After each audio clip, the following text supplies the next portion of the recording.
A biblical perspective on life, culture and current events. This is 2020 on Vision. Hey, on Tuesday night, the Treasurer handed down the May budget. And for some, it felt like good news, with cost of living pressures in mind. And for others, it completely missed meeting the real needs of people hurting around Australia right now. So, with budgets in mind, let's talk economics and being a Christian. What is the big picture? Christian social commentator David Robertson is back with us. He's been thinking through the morality of economics. Hey, Dave, welcome back to 2020. It's good to be back with you, and good to be back. I mean, normally when people say they're going to talk about economics, it sounds really boring. Does anyone go to school and put on their form saying, I want to be an economics professor? I don't know, but I think it's really important. I think it's important too. And interestingly, because we're not going to be crunching the numbers, we did a little of that yesterday with a debrief on the Tuesday night federal budget here on 2020 yesterday. So today, in this short space that we've got to talk about it, the morality of economics. And let's just touch on this as we get into this conversation. Is there a morality of economics, or is it somehow or other detached? Yeah, so I've been thinking about this since, I knew I was coming on. And I basically would identify at least 5 biblical principles. Now, I'm not going to argue in favor of a particular economic system or not, because I think systems will depend on the people who operate them. But I think there's 5 basic biblical principles, and I think one of them is very simply this, and it really affects our culture, is how we use debt. It's so interesting that in the Old Testament, the Jews were forbidden from taking interest from one another, from exploiting one another through loaning money. And I think a lot of your listeners, I can think of many people like this, will find that the hike in interest rates over the past year or so has resulted, I can think of people I know who are paying $2,500 a month more in their mortgages. I mean, that's just appalling. There's so much the way interest and debt. So a country getting in debt. Here's the bottom line. If I get in debt now personally, someone's going to pay in the future. And it's the same with the country. So I think there are basic moral issues there. You don't go into debt right now. I mean, as an individual, I shouldn't go out and say, I'm going to blow $10,000 on a credit card and, who cares? Well, someone's paying. Someone's paying either now or into the future, as you say. When we're looking for simple ways, biblical foundations, here's a thought that economic life is simply the pursuit of the common good. Is that oversimplifying things? Because, of course, there are biblical foundations, loving your neighbour as yourself. Those sorts of things come into bear, don't they, when we talk about economy, because common good is something that Christians ought to have at the centre of their own ethos. Okay, well, you've anticipated my other 4 points, so okay. I'll just tell you what they are. In James, we're told there's basically a curse that God hates those who don't give fair pay. So, we should pay properly, pay fairly. We don't just look for the cheapest thing, Then I think in the Bible, there's this huge emphasis on the poor and on the common good collectively. So, for example, the disabled and those who are not able to look after themselves. I think another basic principle that we should all know is that money isn't everything. Man does not live by bread alone, but by every word that comes from the mouth of God. And I think the last thing is this: consider others. Owe no man nothing. Consider others better than ourselves. And I think when it comes to politics, when it comes to the big economic issues, we need to think about it. So, for example, in my old city in Scotland, in Dundee, Scotland, I remember a policeman saying to me, everyone in Dundee must own 4 car radios, because you could buy them those days in the pub, for 10 quid, which was dirt cheap. But the reason you got them dirt cheap was because someone had broken into a car and stolen them. Now, you might say, I didn't steal it. Yeah, well, you're enabling the stealing by providing the market. And the same way, it may be that, hey, look, I got this really good pair of trainers or sneakers or whatever people call them, and well, does it matter to me that they were sewed together by a kid in Thailand for $1 a day? No, that's not my business. Well, actually, yes, it is. So there are principles involved in all of that, and I think that that should apply to government and to local government as well as to the individual. Is there confusion, do you think, Dave, around what the common good might be that we might be interested in applying those sorts of principles to economics? Because if you don't define common good some way, someone's making a definition according to their own ideology. Any thoughts here? Yeah, we find it impossible to define the common good because that's part of the problem, our society. So what's happening in our society is there was a general view of the common good which derived from Christian principles. Now, people have kept that whilst chucking out the Christianity, but now they're losing the whole idea of what the common good is. So it will vary, and often the common good is now perceived as whatever the group in power say that it is. So again, I just think of, I mean, most of us would recognize certain things. You know, surely, we want people to have decent housing and a decent education and to be able to feed themselves. You know, it doesn't do anyone any good if I walk out, here I am in Newcastle, I'm in Hamilton, and if I walk out in the streets and there are people who either don't have enough to clothe themselves or have drugged themselves to nonsense, yeah, how is that? None of that is the common good. The ghettoization of society isn't to the common good. So I think that there are things that you can look at and you can see are for common good. Keeping the roads working, for example, is for the common good. But we don't have, you're right, we don't have a concept of the common good because we don't know what good is. So if we're reflecting on big issues, and as we said, we're not going to necessarily crunch numbers from Tuesday night's budget, but national debt, approaching that $1 trillion mark, or immigration numbers. So when we think about these sorts of things that you're talking about and trying to reconcile where a right common good might be and in the simple provision of decent housing for people, so you can resist ghettoization and the huge interest that you might pay on that. How do you think we might reflect on some of those sorts of things that we are hearing about from Tuesday night, and we've got a budget reply coming tonight?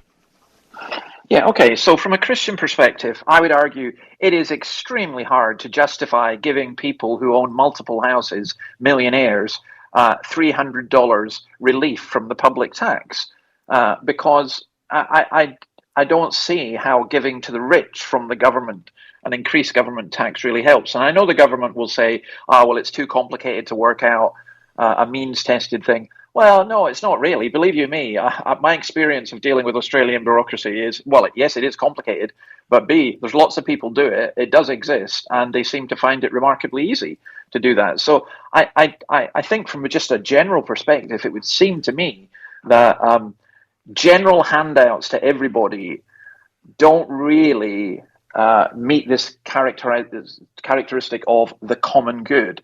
Another example would be with the immigration. Now, I think it is entirely wrong for people to refuse refugees. The question becomes, though, how many? So let's say you have refugees wanting to come to Australia for a better life, and they're coming from a country where there is war-torn and everything else. One of the things that makes Australia work, what if you had, just for ridiculous arguments, let's say you had 50 million people come to Australia. I mean, you would destroy the way of life that the people are coming for. So you basically need to look at something where there's a balance. So, I mean, I actually think Australia has been pretty good on the refugee aspect, but you've got to look at how all this gets done. So those are two examples. Another example I would look at is aged care. It is incumbent upon every civilized society to look after its elderly people. And the best way to, it can't be done cost-free. But the trouble is, in a society where economics is everything, old people are worthless. So why waste money? And that's how you're ending up with the euthanasia stuff. Despite what people say, I'm sure that's a significant driving factor. But also the care of the elderly and the disabled is hugely important from a Christian perspective. And it's interesting that it's in societies that have developed from a Christian perspective that you've seen the development of the hospital system, a decent education system, and so on. And so, reflecting there from our Christian history and thinking about the common good, and then even as you're now reflecting too on what it is to be fully and truly human, because we're created in the image and likeness of God. Sweep those things aside, and economics becomes the main focus, doesn't it? And then you get this out of balance idea of not caring for those things that are ultimately important, the value of a human life. If you get the balance wrong, then you mess things up, and for now and for future generations. Yeah, and I actually think economics becomes the sole focus almost. I mean, people will talk about ideals and so on, but governments are concerned about finances. They go to war about finances. It's very, very hard for a government in a democratic society nowadays to think longer term. So if you can take out an extra 100 billion, then well, so what? It's going to be 10 years' time when we're out of office that someone's going to have to deal with it. There was an infamous case, I think, of when it was either, I can't remember which way it was around, whether it was the Conservative Party coming into office and the Labour Party leaving, or the other way around in the UK. But whoever it was had left a notice saying, in the Treasury, just written a handwritten note to the incoming treasurer, there's no money left. That ain't good. That ain't good. And the trouble is with short-termism. I think another principle for Christians is we think eternally. Jesus said, use worldly wealth to gain eternal gains. Well, we do need to think more often about what's right. And the big issue for me as a foreigner in Australia is housing. I find it extraordinary that you can have 1 million houses in Australia that are unoccupied. This negative gearing thing, I don't understand it from a Christian perspective. I have a lot of questions about it. I think people should invest in houses as homes, not invest in houses as ways to make money out of other people. And the level of homelessness and home poverty in a country as rich as Australia is profoundly disturbing. And I would say that any party that wants to get into power, if you deal with the homeless or the house owning situation, then you are going to find a lot of people will vote for you.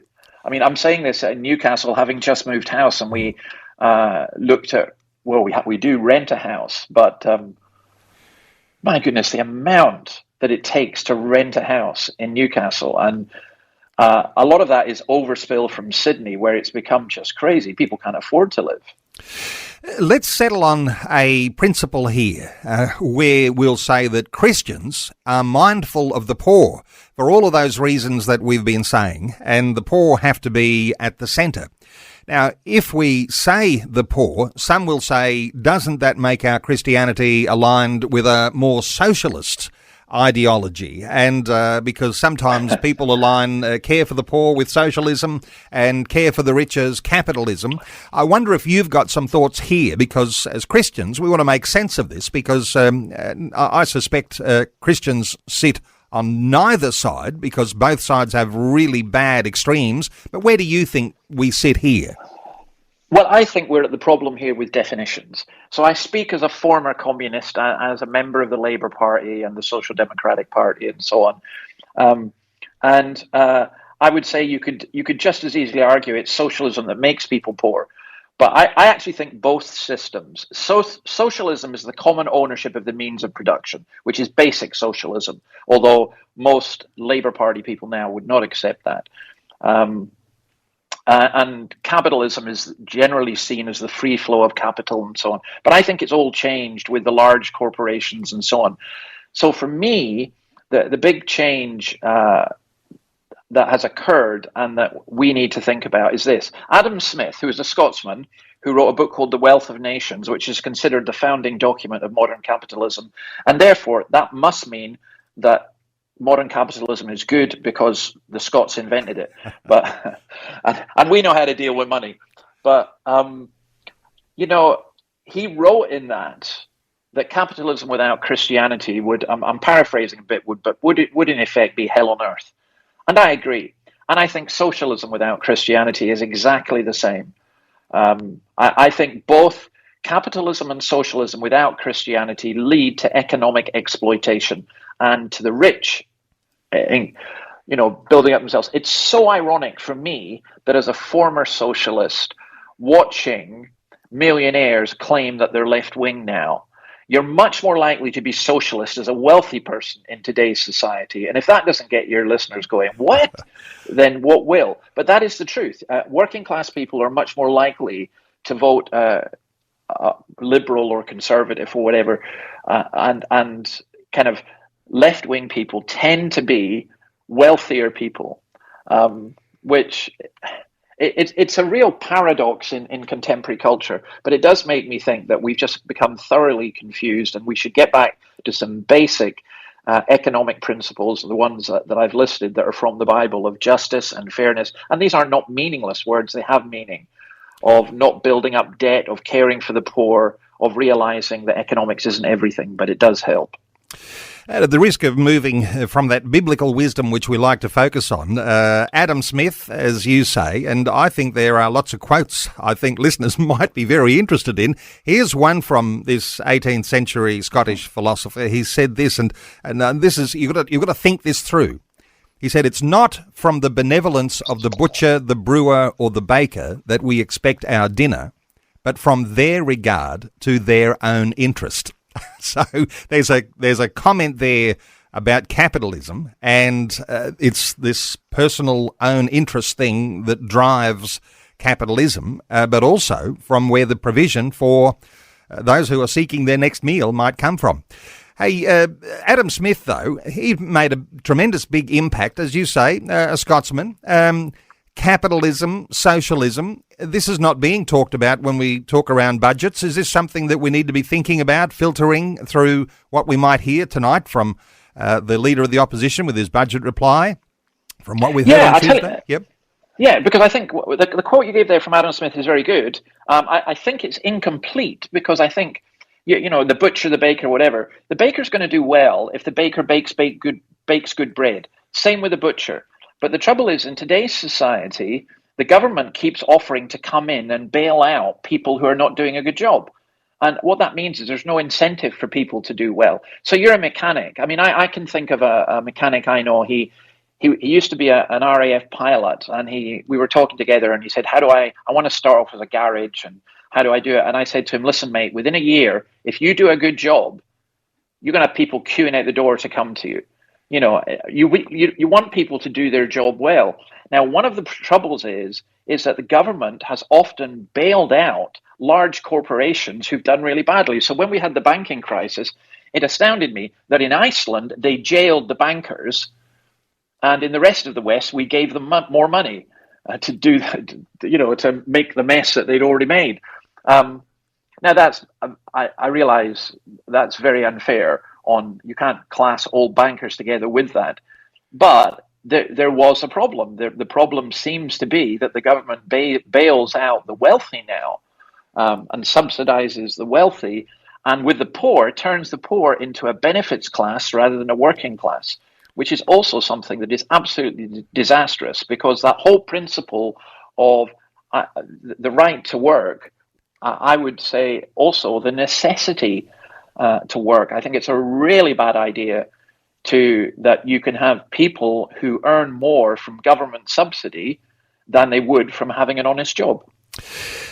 Let's see if we can draw some loose ends together in a sort of an easy to understand way here, Dave, because we established that common good is where a Christian might focus, but of course that gets complicated when you've got people of different ideologies who think the common good is different. You mentioned a little early in the conversation this word balance. Is this something that comes from our Christian worldview, do you think? Because when we often talk about stewardship or accountability, moderation and having compassion one for another. Balance is going to be somehow or other a part of our Christian ethos around economics. How do you think of that? Absolutely. So balance is, I would say we need to balance it in a Christian way. So from a Christian perspective, balance says not, there are people who don't even understand what money is. They say, oh, let's just print some more. Why doesn't everyone just print? Why don't governments just print money? Then we'd all have more. But yes, it would buy less. You'd collapse the economy. A Christian doesn't say that money is everything. We say that money is important and economics is important for helping people to share resources and to live together and so on. And there is a balance that is in that. Where that balance is in different areas, we don't know. I mean, for example, you have to work that out individually. How much money do you spend on particular medical treatments? There is a limit to how much money there is. So we need to see ways that wealth can be created, but also ways that wealth can be shared in a just way. So for me, there are principles of justice, there are principles of equity, and I think on the negative side, we need to watch out for greed, we need to watch out for power grabs and so on. And, I think when the welfare state, for example, was set up with the Beveridge Report in after the Second World War in the United Kingdom, Beveridge pointed out that he wanted to get rid of, he had the four great causes of poverty, one of which he mentioned was idleness, and he wanted to get rid of that. The welfare state was based on trust. I just think of my father who paid national insurance all his days, and when he became unemployed towards the end of his working career, we almost had to force him to take unemployment benefit because he didn't want to take it. And we were saying, Dad, you've paid for this all your life. I think now we've almost got the opposite situation where people were saying, well, why should I work at all? The government can just give me money. And we're working towards this principle of a universal income. And I'm very, very wary of that. For a start, it's not an income. It's government handout. And secondly, I doubt it will be universal. And if it is, that's not fair. People who work hard should get paid better, and people who don't work, they get paid less, if they get paid at all. A powerful comment to reflect on a welfare state, because some people will say Australia looks a lot like that right now, and the thought that trust is the foundation for which a welfare state can work. And if there's a lot of rorting and if there's mistrust, distrust, it can't work. David Robertson, great getting your insights. Morality of economics. This is a conversation will be on a podcast a little later on this afternoon if you want to re-listen to some of the thoughts that have been expressed. And David Robertson writes for newspapers, magazines. He's the author of a number of books, including the Dawkins Letters and Engaging with Atheists. He's also the minister at Scots Kirk Presbyterian Church in Newcastle, New South Wales. He's got that insightful blog, theweeflea.com, and his latest book is called Seek. David, thanks so much for another great update today on 2020. Good to be with you. Enjoy the rest of your day. Thanks for taking time to listen to this audio on demand from Vision Christian Media. To find out more about us, go to vision.org.au.